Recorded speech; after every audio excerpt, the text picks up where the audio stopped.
Fala pessoal, tudo bem? Sejam todos muito bem-vindos ao mini curso do zero à sua primeira peça 3D perfeita. Para quem não me conhece ainda, meu nome é Pablo e nesse mini curso você vai aprender o passo a passo de como imprimir a sua peça 3D perfeita e sem complicações. Nessa primeira aula, você vai aprender quais são os maiores vilões, as maiores barreiras na hora de você imprimir sua peça 3D perfeita. E eu já quero ser bem claro, bem prático com vocês. Imprimir perfeitamente é o quê? É imprimir sem fiapos, é imprimir sem linhas de impressão, é imprimir sem ficar perdendo material, é imprimir com excelente acabamento e o mais importante, imprimir peças com qualidade já saindo da impressora e fazer tudo isso sem complicação e o melhor ainda, até 3 vezes mais rápido que o normal. É possível que você esteja pensando agora, será que é possível, Pablo? Será que eu consigo mesmo imprimir em 3D peças 3D perfeitas e sem complicações e ainda por cima mais rápido que o normal? E eu te entendo, se eu tivesse só escutado que uma peça 3D perfeita é possível, eu não acharia verdade. Se eu tivesse lido que uma peça 3D perfeita sem complicação é possível, eu também talvez duvidaria, mas eu vi que é possível imprimir uma peça 3D perfeita mais rápido que o normal e sem complicar o processo. Dá só uma olhada nesse vídeo. É um dragão de 5 cabeças que tem um valor sentimental e tem mostrou pra gente que a gente podia chegar num nível diferente, né? Então, eu fiz esse Superman grande aqui, ó. Ficou bom. É a primeira vez, primeira impressão grandiosa que eu fiz. Decoraçãozinha de bolo, né? Que nem essa que tá no bolo aqui atrás. Isso aqui é um suporte para colocar bolo, doce, né? Nessa peça aqui, cara, eu não tive, assim, nem um fiapinho. Pode dizer perfeita. Fiz o busto do Batman. Eu acho que essa aqui foi uma das peças, assim, a melhor que eu fiz. Ah, ficou perfeita. Ficou uma ótima peça. Ficou perfeita. Você fez quantos testes para chegar nessa peça aí? Como assim? Não, essa aqui é a primeira que eu fiz. Ah, de primeira já? É. Antes de eu te mostrar como você vai sair de uma peça 3D com fiapos, linhas de impressão, uma peça que quebra na hora de imprimir, na hora de tirar da mesa, uma peça com um monte de suporte desnecessário. Antes de te mostrar como é possível ter segurança de deixar a impressora e sair de casa, sem ter que ficar vigiando para ver se tudo ok. Antes de te mostrar como você vai sair de uma peça cheia de problemas para uma peça 3D perfeita, assim, eu acho importante te mostrar como eu aprendi isso. Porque, é claro, eu não comecei imprimindo peças 3D perfeitas, isso é lógico, né? Eu comecei talvez como você tá agora. Acho que até pior, porque na época não tinha tantos recursos, tanta informação na internet. Eu meio que fazia do meu jeito mesmo, sabe? Com uma dica aqui, outra dica ali, mas era um terror. Uma hora a extrusora ficava fazendo aquele barulho, tec, tec, tec. Outra hora eu saía e quando voltava não tinha peça, mas sim aquele miojo.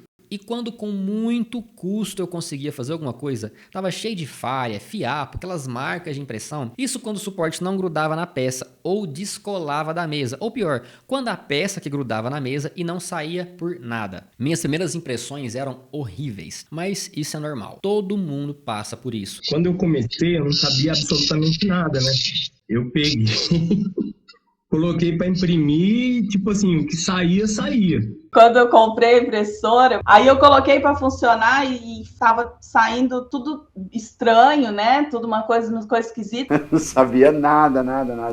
Não sabia nem como fazer. Para mim era realmente uma novidade de tudo. Eu aposto que sua primeira peça também não foi o seu melhor trabalho, não é? Bom, eu não sei você, mas quando uma coisa assim não dá certo, eu não consigo sossegar até resolver ou pelo menos melhorar um pouquinho a situação. Então eu pensava, por exemplo, como que eu posso resolver esse fiapo aqui? Como que eu posso melhorar essas linhas de impressão? Será que vai descolar? Será que não vai entupir? Eu posso deixar a impressora sozinha e dormir? Ou quem sabe sair de casa? E essa impressora aqui, será que ela é melhor? Será mesmo que eu preciso ficar 10 horas esperando para imprimir essa peça? Então eu ficava lutando com todos esses problemas, procurando imprimir uma peça 3D perfeita, mas nunca saía perfeita. E de novo, como tinha pouca informação sobre esses assuntos, o jeito era testar. E o mais importante de tudo aqui, observar. E observar com muita atenção mesmo. Mas estava difícil de acertar a mão para fazer uma peça 3D de qualidade. Eu sei que você pode estar nessa situação. Minha primeira impressão foi aqueles barquinhos. O cubo numérico foi a primeira peça que eu consegui fazer na impressora. Minhas peças saíam uma caca, para falar a verdade. Teve uma que eu deixei, no dia seguinte eu cheguei, aí tava, né, aquele macarrão. Miojo. É, miojo. E para eu sair desse cubo, cara, eu vou falar um negócio para você. Os primeiros 20 dias, só esse cubo aqui é que saiu da impressora. Eu acho que eu imprimi uns 40 cubos pra tentar achar no... É sério, era terrível, né, velho? Passando raiva, tentando entender como tudo aquilo funcionava. Esse minicurso é para isso mesmo. Você nunca imprimiu aquela peça 3D que saiu da impressora prontinha.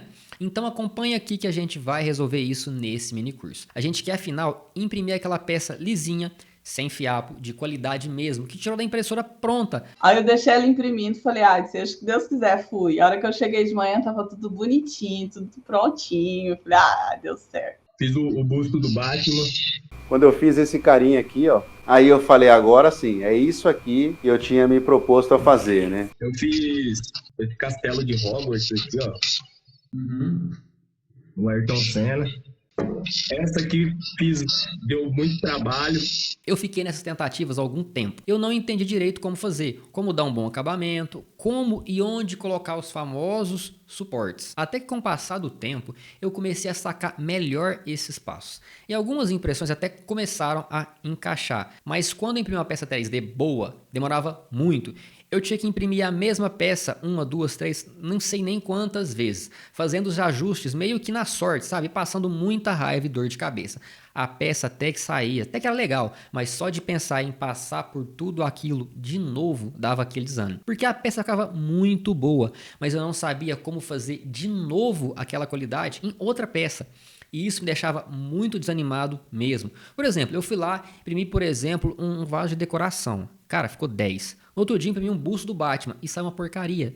Eu achava que entendia os conceitos. Bridge, strings, overhang, nivelamento da mesa, fixador, né? Qual fixador usar, quando e qual suporte usar. Mas na hora de replicar, eu não conseguia. Às vezes são muitos testes para ficar legal e às vezes você acerta de primeira, mas não consegue fazer outra peça perfeita logo em seguida. O fato é que as suas impressões não estão te agradando agora. Se você estivesse imprimindo peças perfeitas sem complicações, você não estaria aqui comigo, fazendo esse mini curso para chegar à sua peça 3D perfeita. Mas você está, e ainda bem. Mas então, vamos melhorar sua peça 3D. E sem complicações, eu enfatizo muito sem complicação, você já deve ter percebido. Sabe por quê? Porque o resultado legal de uma peça até pode chegar, mas a que custo? Quanta dor de cabeça? Quantos dias, semanas, surpresas desagradáveis, testes, material perdido precisa ter para chegar em uma peça 3D perfeita? Eu fiquei acho que uns 15 dias derretendo filamento, perdendo peça, não conseguia extrair mais nada. Eu apanhava muito, eu perdia muito material. Às vezes impressão no meio, dava problema, eu não sabia o que era. Bom, nessa procura de imprimir minha peça 3D perfeita, de economizar tempo de impressão e principalmente imprimir sem complicação, um achado me apareceu. Como que tivesse caído do céu. Eu nem estava procurando, mas hoje é isso o que me salva toda vez que eu vou imprimir. Na verdade, são 3 coisas que começaram a se repetir sistematicamente na minha frente. Toda vez que uma peça melhorava, que ficava com um acabamento mais legal, sabe? Eu percebi que 3 coisas estavam alinhadas, estavam ali presentes nessa peça. Se depois dessa aula você não lembrar nada do que eu te disse até aqui, tente lembrar disso, pelo menos isso. Não importa o problema que você está tendo na sua peça 3D. Não importa. Absolutamente todos os problemas serão uma questão de, presta muito atenção, os problemas na impressão 3D são sempre uma questão de material, impressora ou configuração da impressão, sabe? Quando você configura seu STL. Eu chamo isso de MIS, material, impressora e STL. Já já a gente vai se aprofundar nessa história do MIS, mas tenha isso em mente, o caminho para aquela peça 3D perfeita vai passar obrigatoriamente por todos esses pontos, material, impressora e STL, beleza?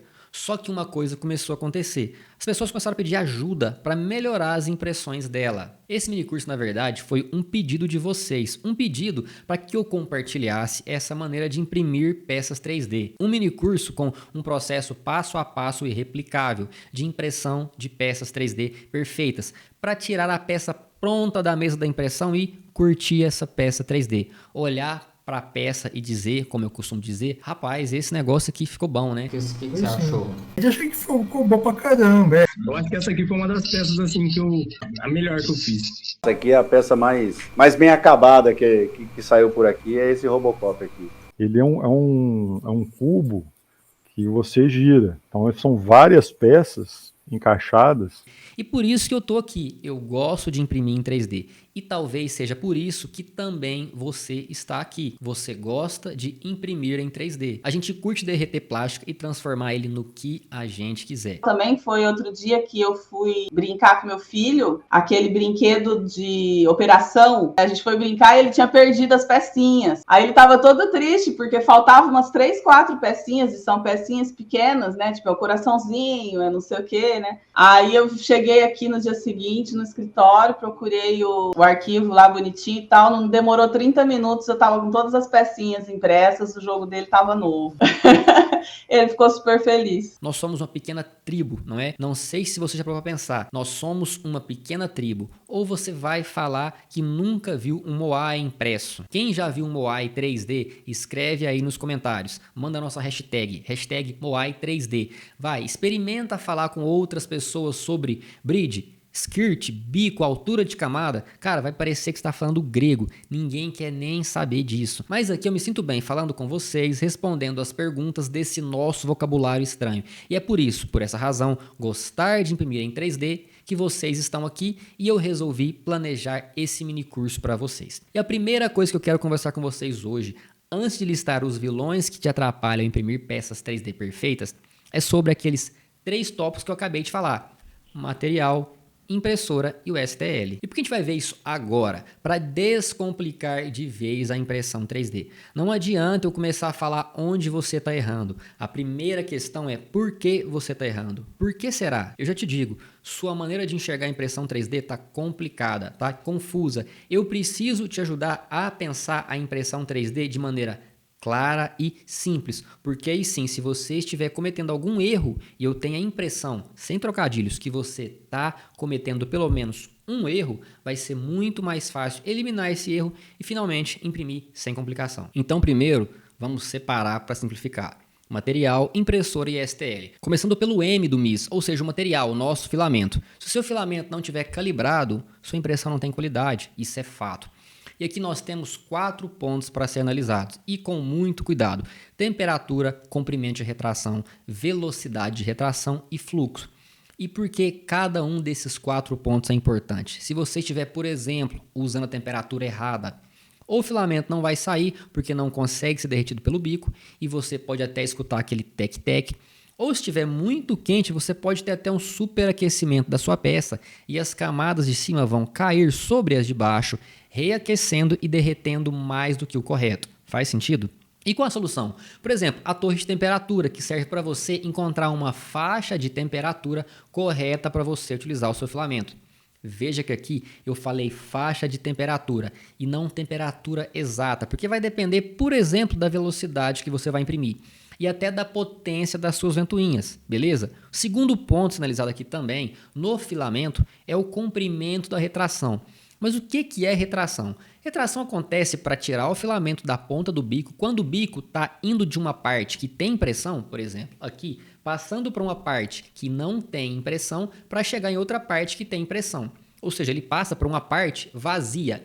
E esse filamento pode escorrer. E para não deixar os fiapos, a extrusora puxa esse filamento, certo? Então aqui você tem que puxar uma quantidade correta de filamento. Se puxar muito, pode ter subextrusão. E se puxar um comprimento pequeno, pode não ser suficiente e continuar esses fiapos. Terceiro ponto para controlar esse filamento e ter o melhor resultado possível é a velocidade dessa retração. Pois não adianta você puxar muito esse filamento se você puxar ele devagar. Pois mesmo assim, no início do deslocamento do bico, um pouco do material pode escorrer e deixar os fiapos. Agora, o último ponto a ter cuidado com o seu filamento é o fluxo. E esse vai determinar se as dimensões do seu STL serão reproduzidas fielmente. Sabe aquela peça print and place que já sai tudo colado? Pois é, por isso o fluxo é importante. Então, falando do material, você precisa se atentar à temperatura, comprimento da retração, velocidade de retração e fluxo. O segundo ponto do nosso MIS é o I, que é a impressora. E aqui mora o maior problema de quem já teve impressora 3D, que é o nivelamento. Sem nivelamento, não existe impressão 3D, pois não tem peça. Se o bico estiver muito próximo da mesa, o filamento não sai. E se estiver muito longe do material, até que sai, só que não adere e vira aquele miojo, beleza? Mas qual o segredo? Como nivelar e ter uma peça 3D perfeita e sem complicação? Eu gosto de usar o método puxa e empurra. E de onde vem isso? Primeiro você vai colocar a folha entre o bico e a mesa. Vai regular e puxar e empurrar a folha, beleza? Você vai apertar o bico contra a mesa, girando-as rodando no sentido horário, até ter uma leve resistência. Enquanto você consegue puxar e empurrar a folha, tá ok. Mas se em algum momento você consegue somente puxar essa folha e quando você empurra, ela embola no bico e não passa por baixo, quer dizer que o bico chegou muito perto e não está dando espaço para essa folha passar. E daí que vem o puxa, empurra. Se você consegue puxar e empurrar, beleza? Se você consegue puxar e quando empurra não vai, tá muito apertado, aí você tem que girar no sentido anti-horário para dar folga para essa folha, beleza? E para ter um feedback desse nivelamento visual, você pode usar a regra da mão. E como que é essa regra? Se as camadas do seu skirt estiverem com folga, é porque o bico não está tão perto da mesa, ele não está achatando essas camadas para encontrarem uma na outra.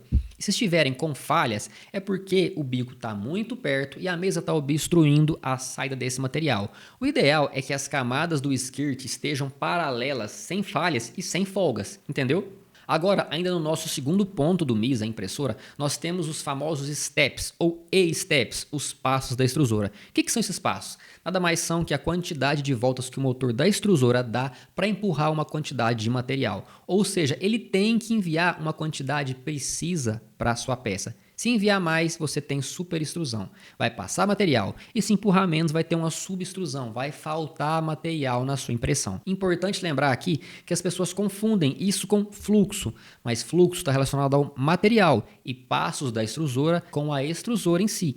Mas ambos interferem na vazão de material que sai do seu bico, beleza? O último ponto da impressora é o fixador. Se o fixador não estiver adequado, não interessa se o material está na temperatura certa, se o fluxo está correto e o nivelamento está adequado. Sem fixador correto, a peça vai descolar e você não vai ter impressão. E aqui não tem segredo. Se o nivelamento estiver ok, você não vai precisar nem de fixador, por exemplo, se você for usar PLA. Eu sugiro na mesa de impressão vidro ou espelho, que nesse caso basta álcool para limpar e nenhum fixador para sujar a sua mesa. Isso serve para PLA, PETG e TPU e até mesmo peças pequenas EBS. Mas lembra, sempre use pelo menos skirt. Eu vou falar mais sobre isso adiante. Para materiais mais chatos, como por exemplo ABS, já é necessário alguma cola líquida ou um spray mais forte. E agora vamos falar do STL, o que você tem que analisar na hora de configurar sua impressão para ter sua peça 3D perfeita e sem complicação. Primeiro, toda peça precisa ser impressa com pelo menos skirt. Não tem por que não usar skirt. Gasta pouco material, pouco tempo de impressão, mostra como está seu nivelamento e ainda te dá a oportunidade de corrigir esse nivelamento antes de começar a sua peça. Ou seja, fazendo isso aqui bem feito, você não tem descolamento de peça, beleza? Mas agora, se você está fazendo uma peça grande, por exemplo, com a altura de pelo menos 2 vezes maior que a largura,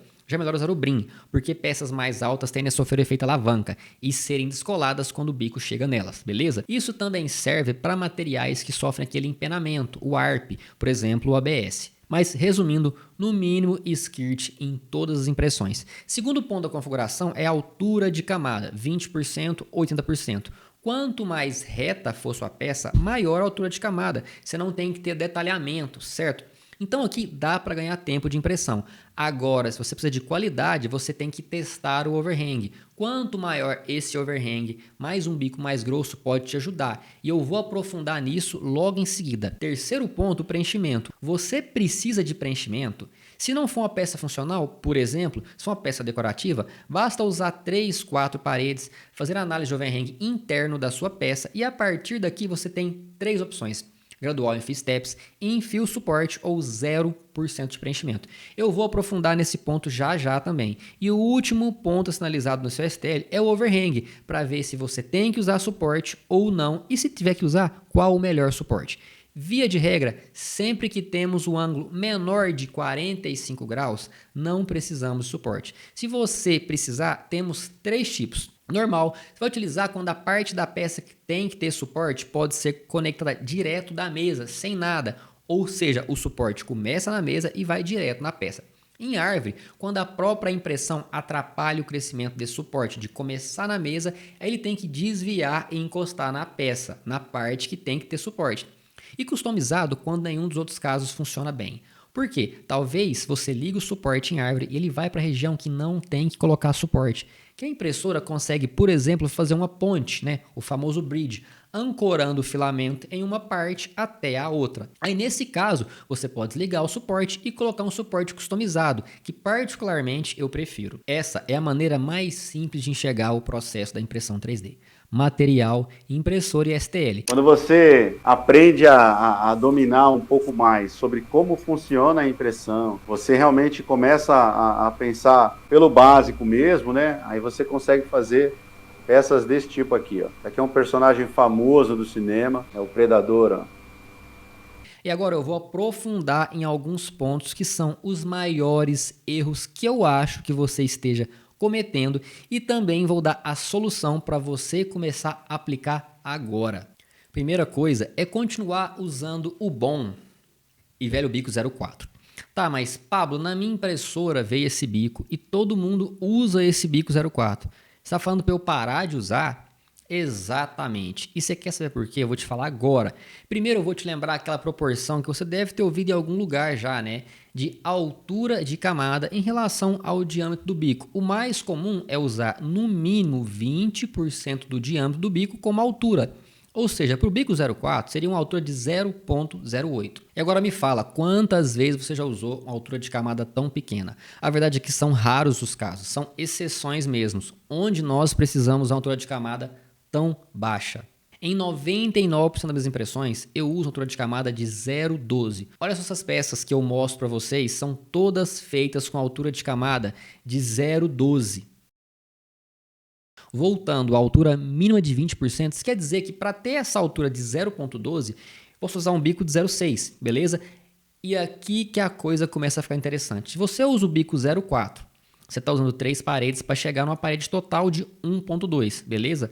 Agora com o bico 0,6, você tem que fazer apenas 2 paredes de 0,6 para chegar na mesma parede de 1,2. Beleza? Só aqui, sem nenhuma configuração especial ou mirabolante, você já reduz o tempo de impressão das paredes em 33%. E mais para frente, eu vou te mostrar na prática as peças que eu fiz assim.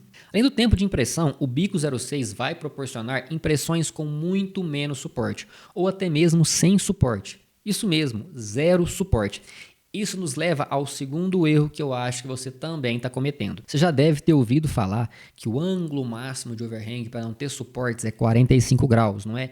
E se eu te falar que isso é um mito?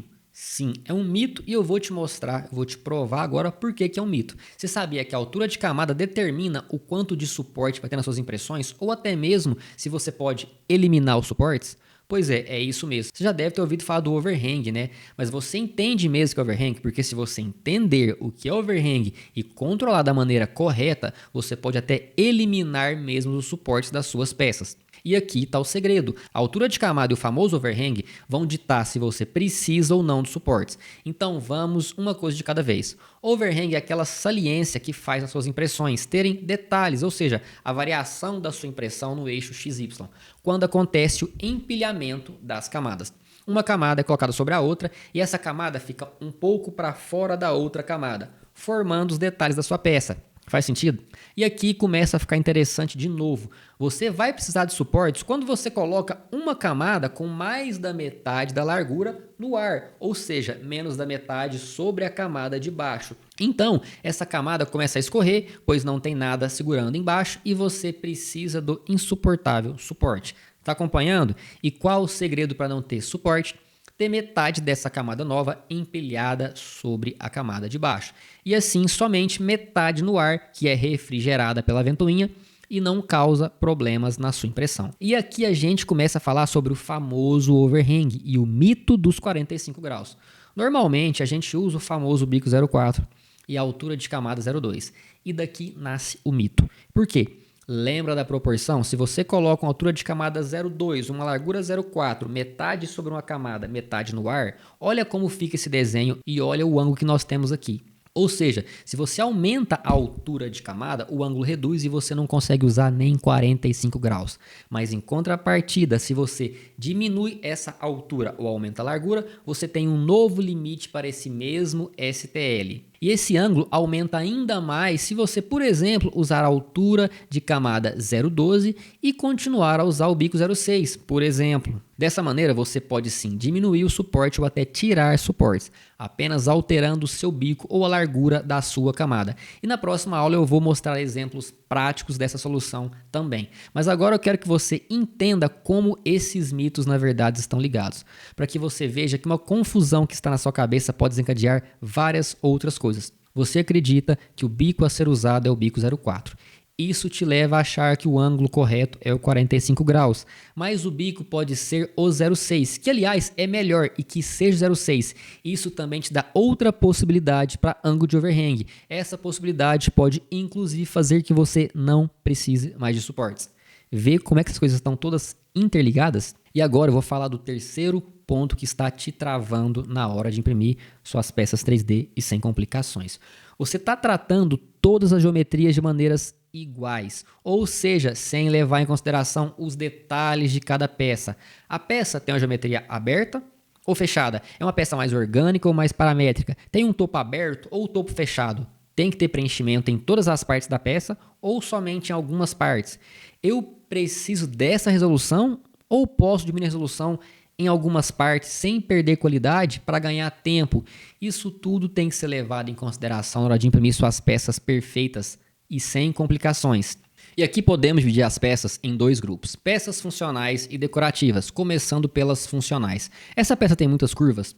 Aqui é importante analisar como ela vai ser fixada, qual a tolerância caso tenha alguma montagem, qual a orientação na hora de configurar a peça, em pé, deitada ou vai de lado, que vai garantir melhor uma resistência mecânica. Precisa de mais preenchimento em alguma parte? Se a peça for mais reta, você pode usar a altura de camada maior e ganhar tempo de impressão. Se a peça tem rosca, talvez você tenha que usar mais paredes para ter mais material onde o parafuso vai pegar essa rosca. Se essa impressão vai ser montada em alguma parte ou alguma outra impressão, qual a tolerância? E aqui entra o fluxo, que tem que estar bem calibrado para sair a quantidade perfeita de material para encaixar bem. Em qual parte ela vai sofrer mais esforço? Aqui vai lembrar que as peças são mais frágeis perpendiculares às camadas que paralela, pois esforços perpendiculares tendem a descolar as camadas. E caso você precise de um preenchimento maior, não precisa usar em toda a peça e gastar tempo e material. Basta usar, por exemplo, o suporte blocker e reservar uma área da peça específica que vai receber mais preenchimento. E agora, falando das peças decorativas, geralmente tem mais curvas e aqui de cara você pode usar, por exemplo, o famoso Adaptive Layers, que de maneira inteligente varia a altura de camada da sua impressão, diminuindo onde tem mais detalhes e aumentando aonde tem menos detalhes. Tudo automático, economizando tempo de impressão. E aqui normalmente não precisamos preocupar com resistência, mas sim com qualidade superficial.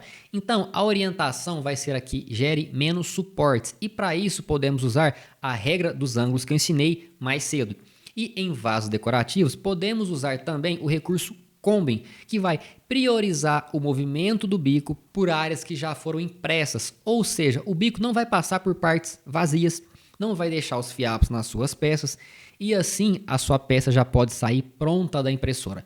E outro ponto muito importante de peças decorativas é a possibilidade de usar muito menos preenchimento, pois essas peças normalmente não vão sofrer nenhum esforço mecânico. Faz sentido? Nesse caso, você pode usar um preenchimento muito baixo ou dois recursos. Primeiro, Gradual Infill Steps, que como o próprio nome já disse, vai criar um preenchimento de maneira gradual, ou seja, varia a porcentagem de preenchimento na mesma impressão. Por exemplo, se você usar 2 Gradual Infill Steps num preenchimento de 40%, o preenchimento vai começar em 10%, depois vai para 20% e no fim, quando for segurar as camadas de cima, vai estar em 40%, ou seja, duas divisões, 40, 20, 10. Começa em 10, termina em 40. O segundo recurso é o Infill Support, que vai tratar o preenchimento como um suporte interno da sua impressão.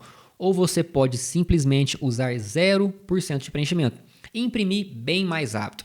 E daqui, aproveitando, vem o quarto erro que eu imagino que você também esteja cometendo. Você não precisa utilizar preenchimento em todas as suas peças. Quando falamos de peças decorativas, por exemplo, o preenchimento nada mais é que um suporte interno, certo? O suporte não serve para segurar camadas quando a curvatura para fora é muito grande. O preenchimento faz a mesma coisa, tem o mesmo papel, só que para dentro da peça ele vai segurar essas camadas para que elas tenham aonde se depositar. Faz sentido? Então, se você tem uma peça com camadas que se autossuportam, ou seja, que as paredes crescem de maneira que você não precisa colocar nada embaixo, não tem que ter preenchimento, e eu vou dar exemplo de peça também na próxima aula. E agora, o quinto e último erro que você também deve estar cometendo. Usar somente torre de temperatura para calibrar os seus materiais. Por que isso é um erro, Pablo? A torre de temperatura é ótima para te dar uma visão geral de como está a temperatura, qual a temperatura do seu filamento, e só isso. A gente tem que pensar no string, ou seja, nos fiapos, no bridge, ou seja, nas pontes do seu modelo 3D e também no overhang. E aqui, com a temperatura ideal e com a regra dos ângulos que eu já ensinei, você consegue eliminar suportes que anteriormente você precisaria de suporte. Na torre de temperatura, você não está testando retrações para controlar o string. Você não tem variações de largura máxima de bridge que você consegue imprimir e nem variações de overhang. No fim, é um teste muito limitado. Por isso, além dessa torre, você tem que fazer as torres de string e também os testes de overhang. Pois lembra que a temperatura é uma parte essencial para usar suportes ou não. Uma vez que o fato de você usar ou não suportes está na capacidade do seu filamento ser parcialmente depositado no ar e ser refrigerado rapidamente. Faz sentido? E agora aproveita que você tá com esses 5 erros frescos na memória, usar o bico 04, não entender a relação entre overhang e suporte, tratar todas as geometrias da mesma maneira, usar o preenchimento em todas as peças e calibrar seu filamento somente com a torre de temperatura. Escreve aqui no chat quais desses erros você já cometeu ou ainda comete. Pessoal, é isso aí. Hoje nós vimos como simplificar a sua vida na impressão 3D com MIS. A nossa forma de dividir os assuntos de maneira mais simples e eficiente. Material, impressora e STL. E como essa simplificação ajuda a gente a organizar a nossa impressão da peça 3D perfeita. Vimos também os 5 erros que estão te atrapalhando no caminho de imprimir sua peça 3D perfeitas e sem complicações. Vimos bastante coisa hoje, não é verdade? E olha que hoje foi só a nossa primeira aula do mini curso do zero à sua peça 3D perfeita. Na próxima aula a gente vai botar a mão na massa. Eu vou mostrar para vocês na prática como resolver os problemas que vimos para que você possa imprimir a sua peça 3D perfeita. Na aula que vem eu vou abrir o fatiador, o software Cura, dar exemplos, mostrar os parâmetros passo a passo. Vai ser uma super aula completa que você não pode perder mesmo. Beleza? E antes de a gente se despedir, eu gostaria de saber de vocês uma última coisa. O que você mais gostou da aula de hoje? Qual foi o ponto que você mais se identificou? Escreve aqui nos comentários, por favor, eu vou fazer de tudo para responder todo mundo. Ah, e é sempre bom lembrar, a gente tem um grupo exclusivo no Facebook do mini curso, onde você pode tirar dúvidas sobre as aulas e sobre suas peças 3D que você está fazendo ou está pensando em fazer. Vai ser um prazer responder as dúvidas e interagir com vocês por lá também. E é isso aí, pessoal. Até a próxima aula. Vou pegar uma pecinha pequenininha aqui, ó. Uhum. Aqui é o meu chaveirinho. Então, assim, em duas cores, e o projeto também, como é que foi a modelagem você que fez? Foi toda a modelagem feita no Fusion, né? E aí eu fiz um para pintar, para deixar aqui em casa como mostruário aqui também. Ó. E é uma impressão que ela parece simples, mas por conta desses detalhes da espada, da própria configuração aqui do queixo, né? Se você não deixa ele bem certinho na hora de configurar, aí acaba ficando com algumas falhas, né? O que mudou foi a ausência do medo. A ausência do medo. Antes, acho que você fica assim, se eu deixar a impressora ligada, funcionando de madrugada, será que não vai dar problema? Será que eu consegui fazer a configuração correta?